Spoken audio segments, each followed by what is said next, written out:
we are live and you can go ahead, inshallah. Okay, all right. أعوذ بالله من الشيطان الرجيم بسم الله الرحمن الرحيم ربي اشرح لي صدري ويسر لي أمري واحلل عقدة من لساني يفقهوا قولي واجعل لي وزيرا من أهلي هارون أخي واشدد به أزري واشركه في أمري كي نسبحك كثيرا ونذكرك كثيرا إنك كنت بنا بصيرا. بسم الله الرحمن الرحيم. اللهم افتح علينا حكمتك وانشر علينا رحمتك يا ذا الجلال والإكرام. O Lord, open the doors of wisdom and mercy and shower your blessings upon us. Amen. وصلى اللهم على محمد وعلى آله وصحبه أجمعين والحمد لله رب العالمين. Amin. Assalamu alaikum, everyone. Happy Monday evening. Inshallah, everybody's doing good. So today I'll be sharing in some of my takeaways and reflections from the lessons extracted from our Monday discussions on how to read the Quran in terms of how to apply it to our feelings and our being. So really how to make sense of my feelings and emotions that I experience while I'm journeying in this universe. And it's interesting that all of us are voyagers, we are travelers, we are really journeying in this universe. Doesn't matter our age, stage of life, our conditions, whichever state you are in, we are at the end of the day going through myriads of emotions and feelings, and that's really what makes the journey an exciting one. So pretty much how we look at the clouds when we're young. I remember when I was 5 and 7, I grew up around the globe. So I was always fascinated by looking at the sky, clouds moving. I think we've all experienced that. So same thing, our life is going on like this.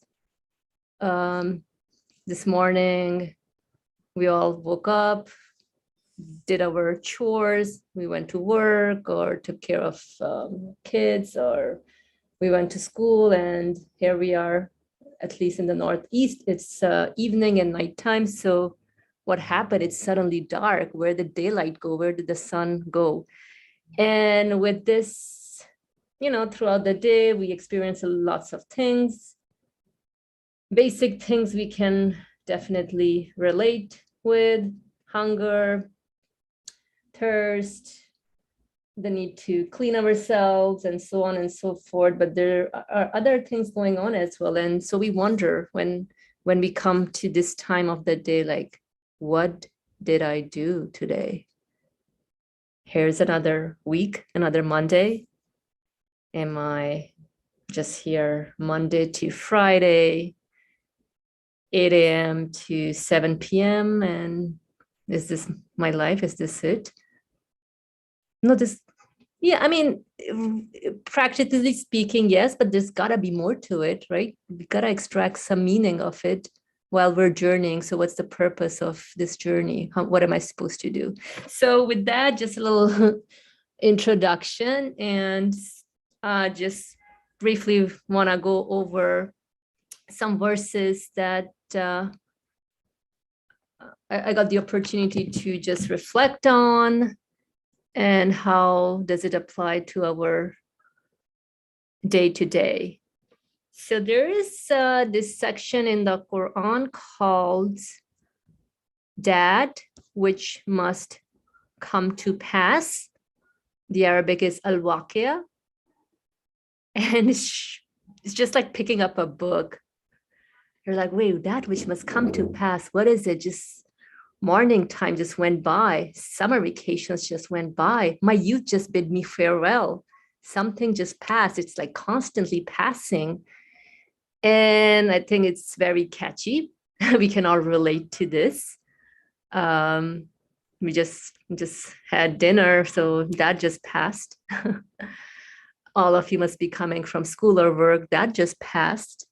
The weekend just passed. So a lot of things are passing by. And so, yeah, let's open up this book. What is it telling me? Let's open up the book within me, right? So inshallah, let's explore verses 56 to 74 step by step. And yeah, let's begin. Bismillah. Okay. So the first verse is Bismillah ar-Rahman ar-Rahim. Haza nuzuluhum yawm ad-din. The translation is, such will be their welcome on Judgment Day. So it seems that an event is being mentioned here. And definitely it must have to do something with me, just like the day went by. And so if I pay a closer look at the wordings here, it seems as if I will receive something that I have been striving for, right? A welcome. So like morning time, we wake up, oh, there's a welcome. Brand new day, look at the sun, the sky, great. And now even look at the sky right now, it's kind of dark, so there's still some welcome going on. And so, you know, I was thinking Judgment Day. I mean, it's just, I guess, a translation of Yawm ad-Din. And so I think the translator does the, you know, best translation he came up with. But like words are just words and meaning, but like, how can I make sense of it for my existence and my life?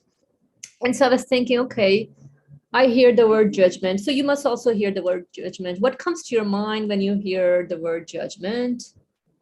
Maybe something like, oh, a result, a consequence, or a treatment, right? So it is as if Judgment Day is happening right now. Like, don't we all feel that a consequence of our doings is happening now? So for example, I literally was nice to my neighbor this morning, right? Usually cranky Mondays, nobody wants to wake up and go to work. So, you know, I just smiled, hey, how's it going? How are you doing? Right. And I was like, let me stop a little bit, right? And then she smiled, she felt happy. I smiled, I was like, oh, I felt so good, right? So there was this feeling that was imparted onto me. So as if the consequence or a treatment of the action was introduced or imparted. The other day, 2 weeks ago, I was very nasty to my parents. I was mean and I feel very guilty about it. So it's, you know, if I think about it, I'm like, oh my God, what was I thinking? I need to calm down. Like, seriously, I'm not a teenager anymore. Like, I really have to stop. And so again, this is also a consequence that is being experienced. So Judgment Day is happening right here and then. And so if you think about this Judgment Day, it is as if this judging criteria is within me, where I'm able to discern it, meaning if I do good, I become a recipient of its consequence. And if I do bad or evil, I become a recipient of that, its consequence as well. And so pretty much connecting this to what we've been talking about also in chapter Tariq, which was translated as, you know, like a star, or even the meaning, the Qur'an. we said something like, right, that which comes down, thank you. We said something that, like things are being recorded. Like I'm not left here to my own devices. So like whatever happened this morning, I'm like feeling happy about it. Whatever happened 2 weeks ago, I don't feel happy about it. Definitely things are being recorded. And so, it's interesting, like how to explain this, this phenomenon or happening. So just a little brief takeaway from, our day to day with this verse 56. And I'm sure we can extract more. And, maybe if anybody has anything more to add on, inshallah, we can listen to you as well at the end. But let me just go over the sequence of the flow with the next verse. And so the next verse,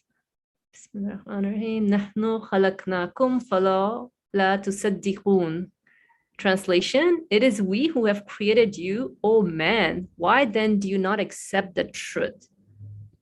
Wow. So now I question, wait, am I the owner of my consequence? If I think deeper, I'm just choosing, right? I don't create the action. And so I say, wait, who do I think I am at the end of the day? Like, look at this verse, it's telling me, it is we who have created you. Why then do you not accept the truth? Like, I go on living as if I'm my own little creator of everything, creator of any of my actions or happenings. Seriously, I think we should all be asking ourselves, am I the creator of my happenings?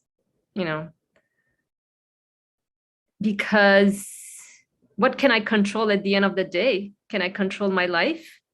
Sure, somewhat, I have a little schedule, but like whatever goes on in between, there's a lot that goes on. Can I control that? Okay, one may argue, yeah, things are under my control. I can do it this way. I can move the pencil this way. I can, take a right direction. Okay, so then let's pause and let's ask ourselves, can I control my aging? Oh no, that I cannot control. So definitely there must be something at work where clearly I cannot control my existence and my aging. So like we were all babies once and then grew into toddlers, high school, and middle age, old age, and you name it. So we don't control any of this. So why don't you accept that you are created? I ask myself, that's true though. I'm definitely not the creator of myself. I cannot control my aging. That's very obvious. So it seems that someone will to give me existence. Definitely. But something not of this universe, because everything of this universe is subject to change. And therefore, they cannot be the source of my existence. So I guess verse this 57 makes us question about really who do I think is the creator of all of that is happening. Okay, so from here on, it is as if someone is telling me, so the verse goes as أَفَرَأَيْتُمْ مَا تُمْنُونَ. Have you ever considered that seed which you emit? Ooh, that's big. I don't even think about these things. And let's also read the next one so we can connect these. أَأَنْتُمْ تَخْلُقُونَهُ أَمْ نَحْنُ الْخَالِقُونَ. Is it you who created, or are we the source of its creation? Wow, it's like somebody's really constantly poking me, like, seriously, think about your existence. Think about the happenings around you. Think about the universe that you interact with. Are you seriously thinking that you are controlling anything? Are you seriously thinking you are giving life to anything? Yeah, you're taking care of this plant, watering it, putting it under sunlight and everything, but like, are you the creator of this plant? Are you sustaining it? Or anything else really that we come across? Even just breakfast, what are we doing? We're just choosing to boil water, boil egg, and just following a setup or an order that is perfectly established for us. So again, what's the cause of existence of anything? Let's take a tiny particle like a cell, an egg or seed, right? So if let's say it's kind of raining right now, and I'm thinking about the rain also, where's rain coming from? So when I water the plant, do I cause it to grow? How about the sunlight? I mean, these are things out there that are given existence as part of this whole cosmos or system of the universe. So first question is, who set up this system? Like really, it's up there. Even heating, I turn on the stove and then suddenly there's heat. Like who set up the system? Or think about like human beings or any animate creatures. Do I grow the baby in my womb? How's the baby growing, really? Yeah, I'm eating food, but how do I explain sustenance? Things are being sustained. So what we notice here is that when something is in motion, anything which is in motion, it has an agent, a conscious agent that's giving it existence. I'm just choosing to follow the order and that's it. And so pretty much verse 58 and 59 seems to call my attention to reconsider my position within the universe. Like again, connecting it back to verse 57, like who do I think I am as far as giving existence to anything is concerned.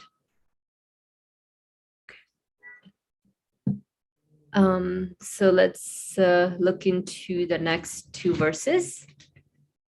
نحن قدرنا بينكم الموت وما نحن بمسبوقين على أن نبدل أمثالكم وننشئكم فيما لا تعلمون.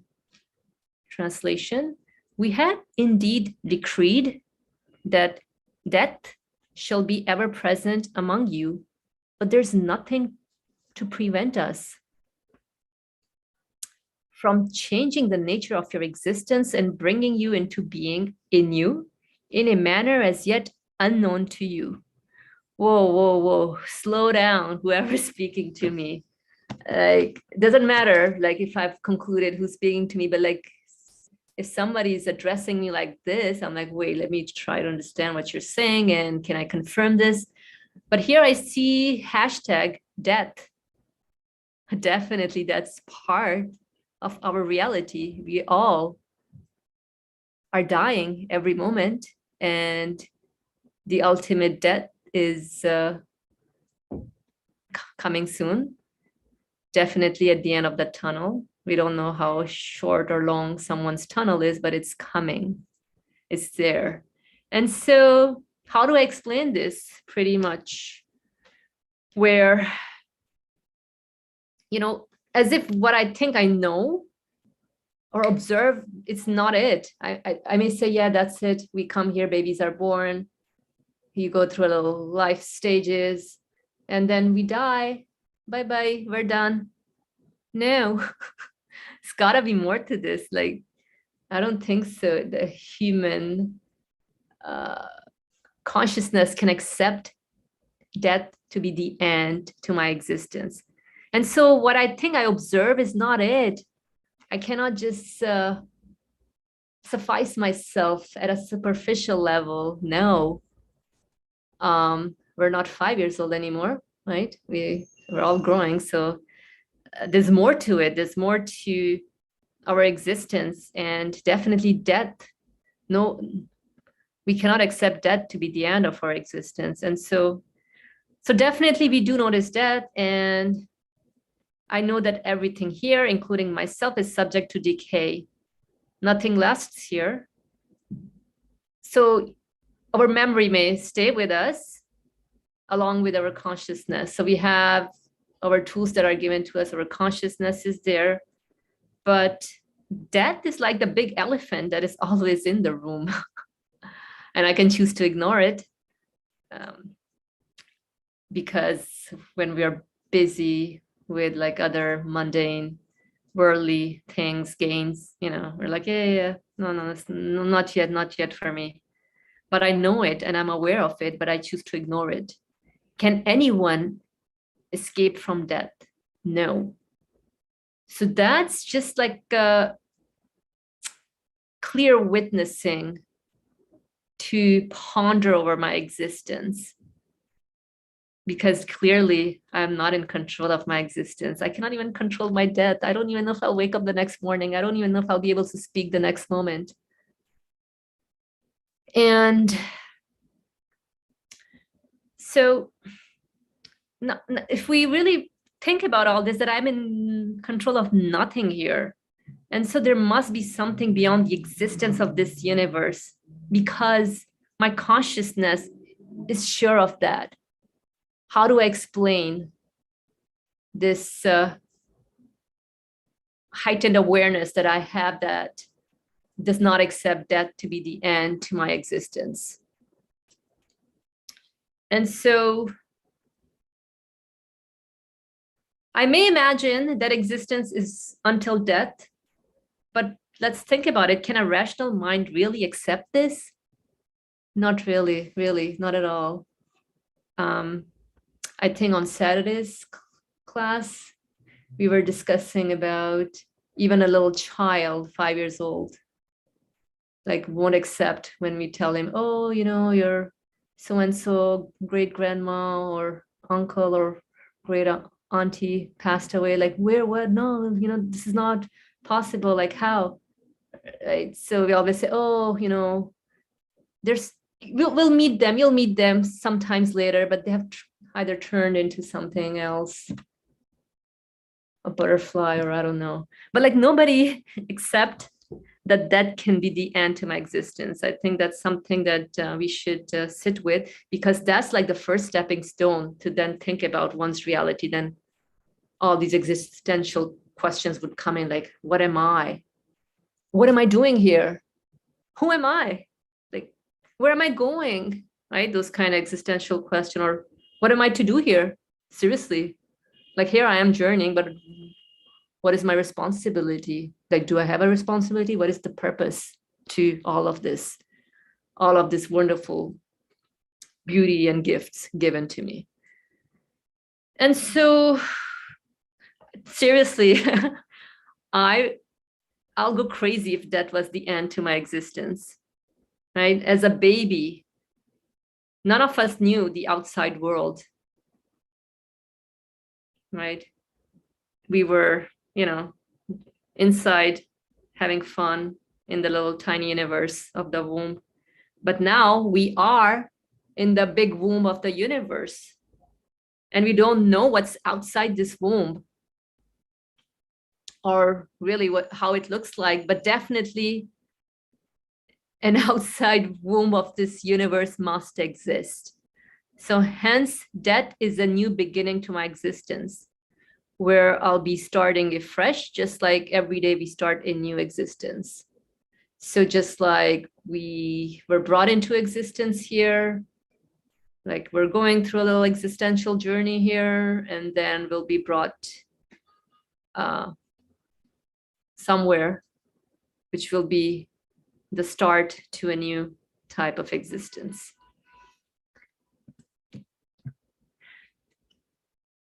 Okay. So now the next piece here is telling us وَلَقَدْ عَلِمْتُمُ النَّشْأَةَ الْأُولَى فَلَا لَا تَذَكَّرُونَ.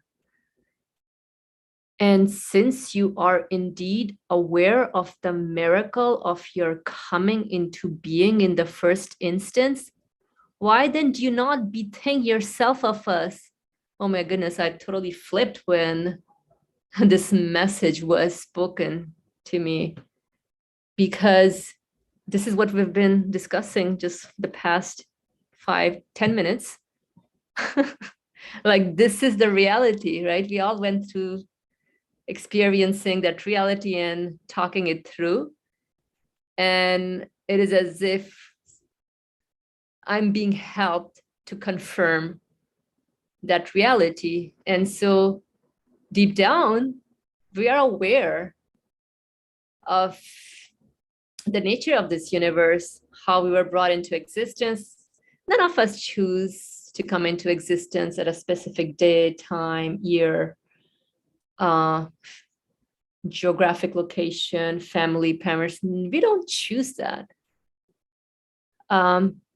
Wow, that's interesting, actually. It was all willed for us. Is someone chose to give us existence. So why then do you not bethink yourselves of us? So what's wrong with me that I keep ignoring and really not thinking about the reality of my existence? Yes, here I am, but like, what do I do with it? It's like somebody's giving me a gift. All right, thank you. I just don't say thank you. No, like I open it and I'm like, ooh, what is this, right? It's the same thing with our existence. Here we are, we know the ins and out, but like, again, what am I attributing things to? So again, am I accepting death at face value as it is? Or am I connecting it to my birth? So like, definitely we were all brought into existence. So I'm thinking, who sent me here? Where did I come from? Or have I busied myself with worldly goals? Oh, like if only I get him or her to love me, or if only I get this job, or if my son becomes an astronaut, or if I get that $500 pair of shoes. What's wrong with me? Seriously.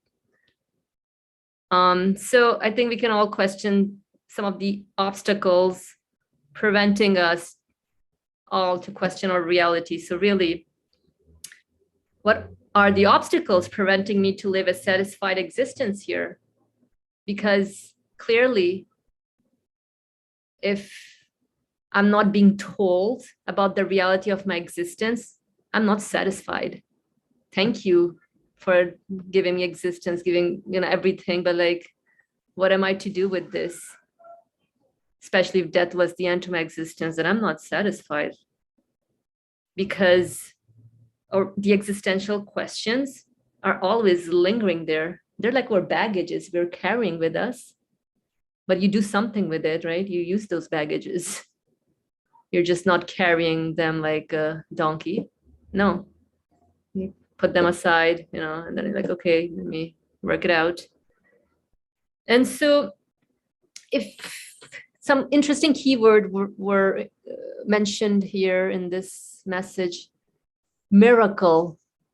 Wow, miracle.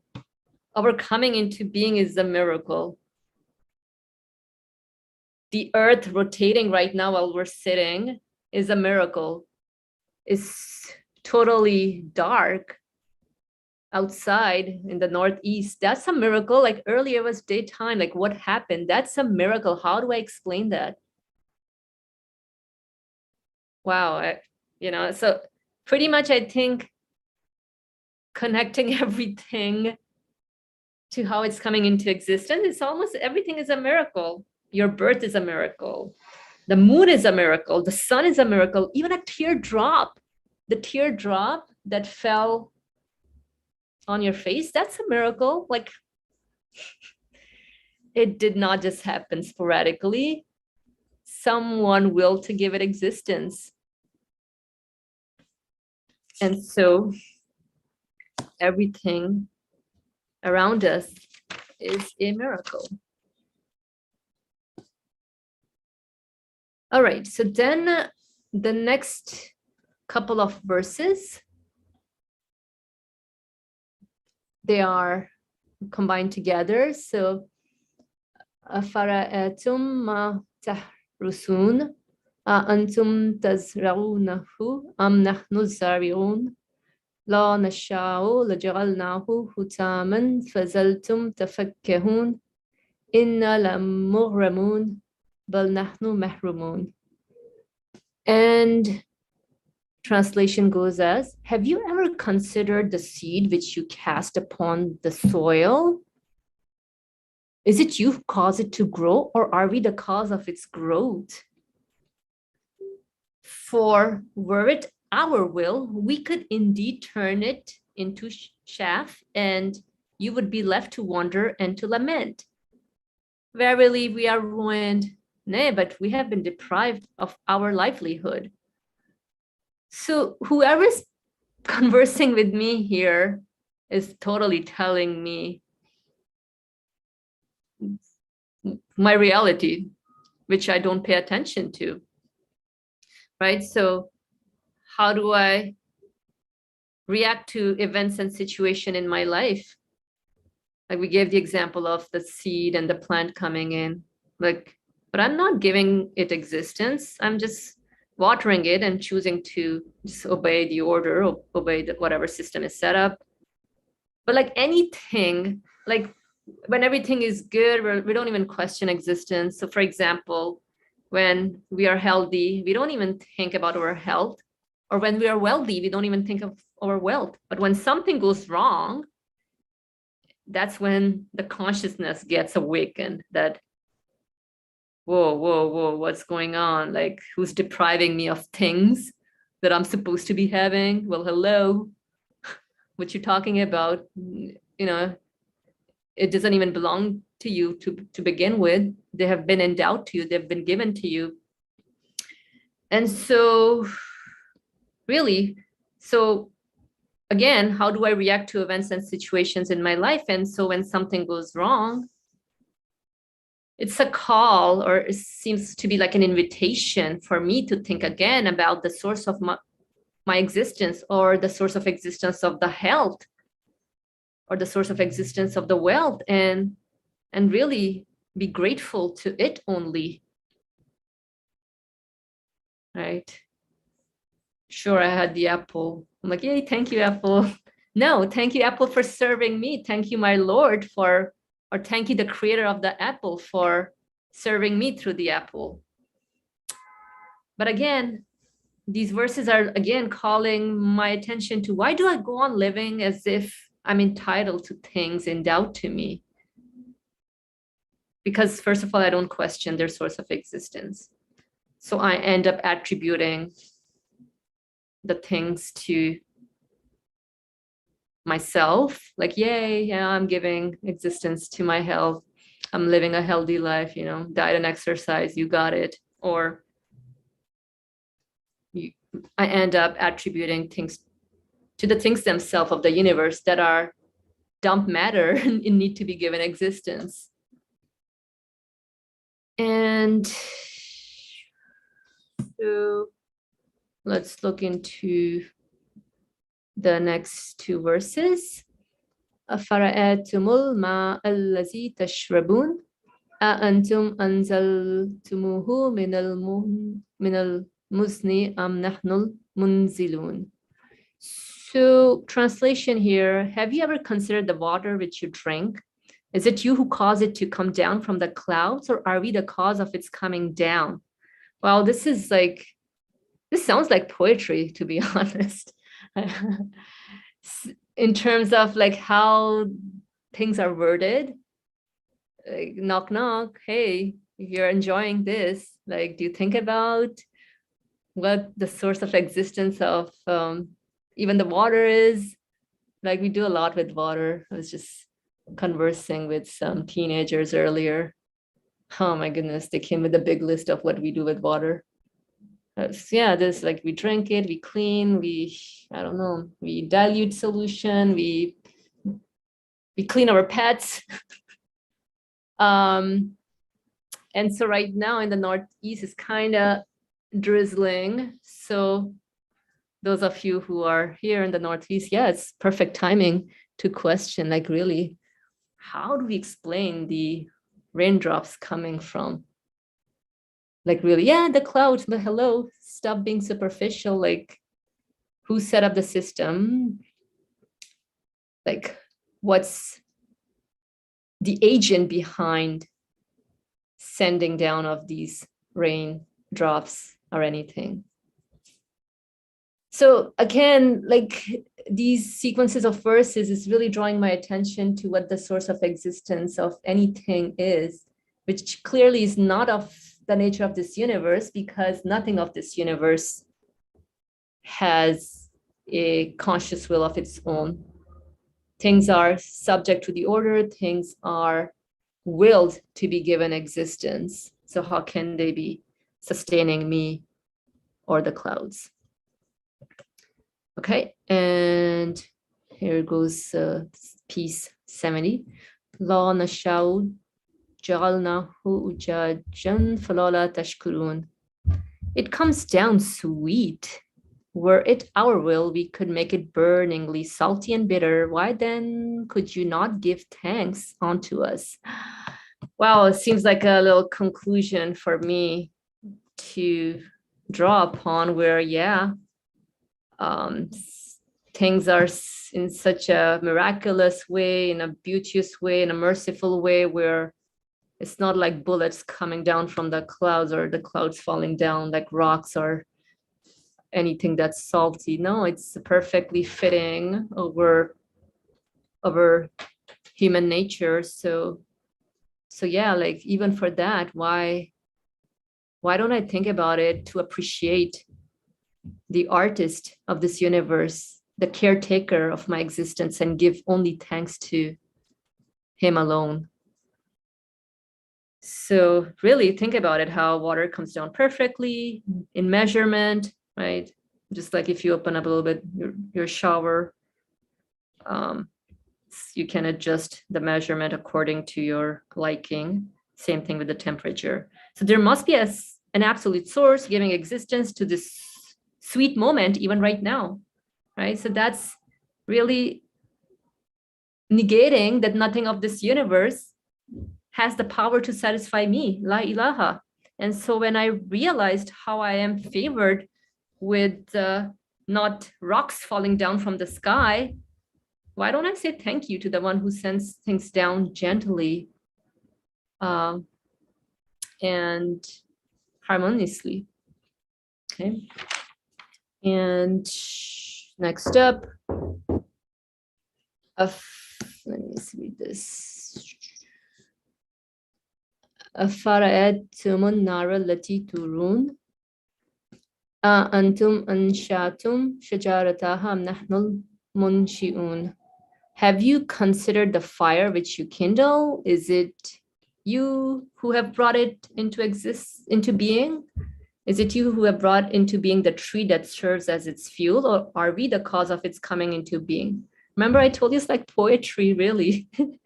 Like it's asking us a rhetorical question to consider something, like things around us that we notice, we see, we utilize. We see trees around us, we see clouds, rain, seed, water, fire. Like, again, pretty much what can I attribute the existence of anything to? And نحن جعلناها تذكرة ومتاعا للمقوين فسبح باسم ربك العظيم. It is we who have made it a means to remind you of us, and a comfort for all who are lost and hungry in the wilderness of their lives. Extol then the limitless glory of your sustainer''s mighty name. So these messages that were spoken to us right now, we all went through it together. These are reminders, like we know it, but we choose not to ponder over it. Really, we know like we're being sustained in a merciful and gentle way. And pretty much if the message is not brought to you and I, then we'll be like lost and hungry wolves, like really, as in like what does all this mean? Like, what does my existence point to if I'm just here Monday to Friday, just going through stages of life, and at the end die happy? Like, for what? Like, what's the point of any of this then? So there must be a purpose to my existence. There definitely must be a one that's making us journey here. And so our responsibility is to always remember the source of existence of any of our things or our encounters. So then we should definitely be attributing everything to its proper source, the source of our existence, and extol that majestic one as being the sustainer of everything. Because at the end of the day, the purpose to my existence is really, who am I? Is to get to know who am I. And as a result of getting to know who am I, I'll get to know who my Lord is. So Alhamdulillahi Rabbil Alameen. That's all I have to say at the end. Thank you all for listening in. Inshallah, if you have any comments or questions, we can listen to those. Thanks again for joining us in and listening in.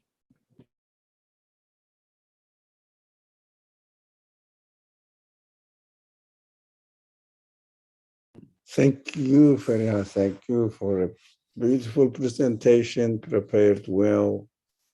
And it will be a good example for our friends here that they can present their experience of the Quran, how the Quran makes sense to them, how they can relate the Quran to their life, and which kind of effect, compact the Quran had on their life. So they will share their experience and we will benefit from them as real life examples. Thank you very much. That was the first presentation.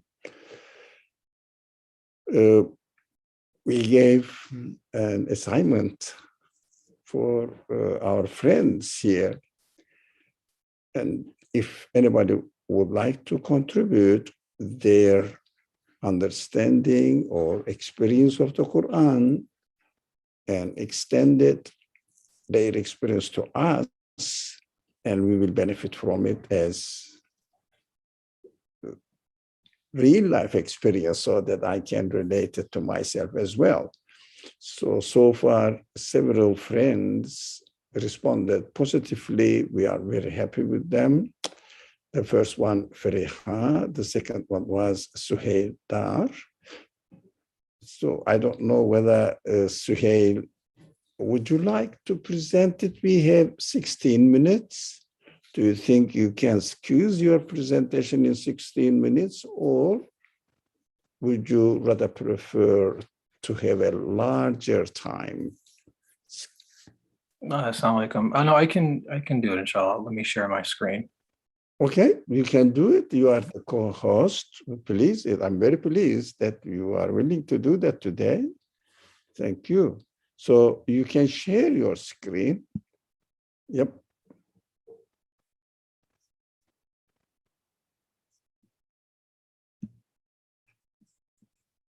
Oh, mashallah. Okay, do you see my screen in PowerPoint? Yeah, I do. Then most probably our friends also do see it. All right, I will start. أعوذ بالله من الشيطان الرجيم. بسم الله الرحمن الرحيم. الحمد لله رب العالمين ولا حول ولا قوة إلا بالله العلي العظيم. والصلاة والسلام على أشرف الأنبياء المرسلين وعلى آله وأصحابه وأزواجه وأتباعه أجمعين وأشهد أن لا إله إلا الله وحده لا شريك له وأشهد أن محمدا عبده ورسوله. I will keep this brief. This is about chapter 99, about Surah Al-Zalzala, the earthquakes, or if you were to break it down, the earth does quake. And what is the earth and what is quaking? And, when I used to read this chapter, just growing up, I would always think about it as something removed from myself. it's about an earthquake, and maybe some of you or none of you maybe have lived through an earthquake. I think maybe I've been through one, a small one, when I was in my teenage years, but not something that everybody goes through in their everyday life, physically speaking. So what is like the applicability of this chapter in my life personally? Like, what do I take away from it? And when you read it, and I will get to the chapter here, you realize that it's not necessarily about the an earthquake itself, but it's about me. And we will kind of hopefully inshallah show how that's possible. So the chapter begins with Bismillah ar-Rahman ar-Rahim. إِذَا زُلْزِلَتِ الْأَرْضُ زِلْزَالَهَا وَأَخْرَجَتِ الْأَرْضُ أَثْقَالَهَا. So the first verse, when the earth is shaken with its earthquake. And the second verse, and the earth discharges its burdens. Followed by وَقَالَ الْإِنسَانُ مَا لَهَا, and man says, what is wrong with it? يَوْمَئِذٍ تُحَدِّثُ أَخْبَارَهَا, the day it reports its news. بِأَنَّ رَبَّكَ أَوْحَى لَهَا, because your Lord has inspired it. يَوْمَئِذٍ يَصْدُرُ النَّاسُ أَشْتَاتًا لِيُرَوْا أَعْمَالَهُم, the day the people will proceed in scattered companies to be shown their work. فَمَن يَعْمَل مثقال ذرة خيرا يَرَهُ, so whoever does an atom's weight of good sees it. وَمَن يَعْمَل مثقال ذرة شَرًّا يَرَهُ, and whoever does an atom's weight of evil sees it. So if we begin with the first verse, إِذَا زُلْزِلَتِ الْأَرْضُ زِلْزَالَهَا, the question is, and Dr. Ali's mentioned this, and I'm sure in discussions previously, the Qur'an frequently mentions al-ard and the sama, so the earth and the heavens, samawat. And while one could take that literally to be the earth, physically the earth, and the samawat, the heavens, there's also sort of potentially multiple dimensions to that.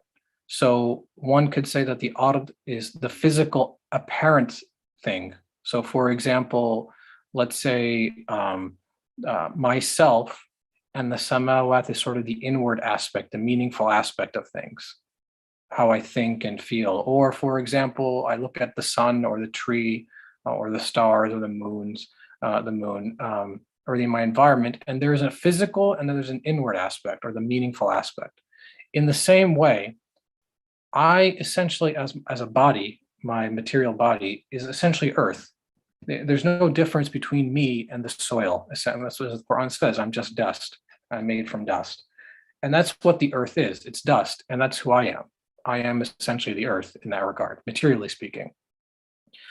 So in my life, do I see myself as a body? Am I undergoing these sort of convulsions, these quakes or shaking in my day-to-day life, in my experiences? In one sense, if one has gone through an actual earthquake, they may have experienced it. But even if one has not, am I seeing that in my everyday, day-to-day life? Especially what we may think of as quote unquote negative experiences, things we don't like. Practically speaking, let's say, I came from work recently. Maybe there's there's coworker or colleague you don't get along with, or something at work you don't like, or your boss you don't like, or maybe you have maybe familial problems or marital problems or problems with your spouse or your children, or maybe social problems. There's always maybe something that somebody doesn't, I may not like in this world that I'm always experiencing. And it's usually through these, what we perceive as being negative experiences, or experiences that they don't match what our expectation is. They're not at the level of perfection. We want things to be perfect, and really rarely if anything is perfect in our perception. And that invokes some sort of feeling or thought within us. That's the quake or shaking within us. وَأَخْرَجَتِ الْأَرْضُ أَثْقَالَها, and the earth discharges its burdens. In other words, these are the burdens we carry, and it's when we have these experiences, like they become known to us, that we don't like something, or we do like something, or we prefer this thing or that way. I don't like how the food is cooked this way. I prefer it that way. This is a very simple example, but you can think of anything in any of our experiences in our lives, day-to-day lives that we go through. And it's in those experiences that I'm not just a material body, as the Quran says. This earth, this like body of mine, there's something happening within in which I feel something or I think something. I have a relationship with those experiences that I have, such that, you know, something manifests, something boils over, something I have like I take a position. I like or dislike something, as the Quran is pointing out. وَقَالَ الْإِنسَانُ مَا لَهَا, and man says, what is wrong with it? Well, and that's the question I asked myself, what's going on? If and the Quran is really asking me to really think about it, reflect, and not just say, oh, I feel I don't like what's happening at work, or I don't like how my boss is treating me, or I don't like maybe how my spouse is, or like or his or her attitude, or how my children are behaving. But really stepping back and saying, the Quran is saying, like, my role is here to reflect. What is actually happening? Why am I feeling this way? Why do I not like this? Especially because that in the Quranic sense, in the paradigm, it's really often in these experiences that we don't like or don't match our expectations, I mentioned, that we really think about these things. And you know, it's asking, maybe I need to step back and say, what is actually happening? Why do I feel this way? What's going on? What does it mean, really? Otherwise, I can just take these experiences and just live my life and keep going. It doesn't mean anything at the end of the day then. يَوْمَئِذٍ تُحَدِّثُ أَخْبَارَهَا, the day it reports its news, or really that moment. And if I step back and reflect, it's in that moment that it will become apparent to me what those things mean. If I just reflect, I don't need to wait necessarily down the road. I could think back on my past experiences, but I can find the answer, that kernel of truth, that understanding right there in the moment, if I just reflect. And that's news. The question is, who from news from whom? Is it news from just myself, or is it news coming from something else? Who's reporting, like who's sending me this news? And what is the importance of that news? What's the relevance of that news? Why am I feeling or thinking a certain way? So what? What does it mean? بِأَنَّ رَبَّكَ أَوْحَى لَهَا. So here's the answer: because your Lord has inspired it. So that news, that way I feel, which is news, it's khabar. It's from my Lord. I don't like it. I like it. That's from Him. I think I have a thought about this or that. That's from Him. Anything, every moment of my life that's happening. And I could take the position that, oh, it's being self-inspired, so to speak, in that, oh, there's no Lord. I am being inspired by myself. So I'm my own inspiration, or the things around me are inspiring me. I'm falsely attributing some sort of, ability to these things to make me feel a certain way, when they themselves are just earth. They're just matter at the end of the day. But the inspiration comes from Him. That's where the news comes through this material self, this material world, these experiences. I'm being inspired with certain thoughts and feelings, emotions, experiences, and that's coming from Him. Even these experiences I don't like. Question is, why is He inspiring me that way? Like for what purpose? For what meaning? The chapter goes on to say, يَوْمَئِذٍ يَصْدُرُ النَّاسُ أَشْتَاتًا لِيُرَوْا أَعْمَالَهُم. That day the people will proceed in scattered companies to be shown their work. When I have an experience, the only person who can reconcile that or can make sense of it is myself. Now, some people may give me advice. Hey, you should do this at work, or you should, this is how you should, treat somebody else, or this is how you should reconcile with somebody, or if somebody is not treating you well, this is how you should speak to them. But at the end of the day, the only person whose decision matters at the end of the day, or in other words, who has to take account of it, of what's happening, and has to make a choice, is myself. And everybody has to do it for themselves as well. Personal. It's all a personal choice. No one can force anybody to do anything. So we are all our own individual in how we choose to see or understand things in our life. And interesting, the second word in this verse, yasturu, will proceed. It comes from the same word sadar, from the which is chest. In other words, this sort of procession is inward. In other words, I have to look within myself. There's no physical procession, people are going somewhere. It's just within myself that I have to look, within my chest, within my soul, to make sense of what's happening, to understand why am I going through these things? What does it mean? Why, for what purpose has my Lord inspired it within me to feel this way, to go through these experiences? It's if I do that, then I can see what's happening. This is my work. That's my deed. That's my objective there. And then the last two verses, I'll close with this. فَمَن يَعْمَلْ مِثْقَالَ ذَرَّةٍ خَيْرًا يَرَهُ. So whoever does an atom's weight of good sees it. In other words, what do I take from that experience? Even if that experience is a dharra, meaning it's almost, somebody may think of, oh, it doesn't mean anything. Oh, it's quite often people may hear oh, your experiences, they don't mean anything in the grand scheme of things. No, they do matter. The Quran says they do matter. Any small experience, they're all from him. How can they not matter? It's from within his conscious choice, his will, his absolute will, that they must be. So they do matter, even if it's very rather small. In my small corner of the globe, my small corner of the universe, it matters. And more importantly, how I make sense of it matters. So if I see that, as the chapter says, if I see that it is news from my Lord who has inspired me, so that in a sense, I may see it as coming from him, I may return to him, especially in these sort of experiences we don't like, then that is a good a good thing. And I see it immediately.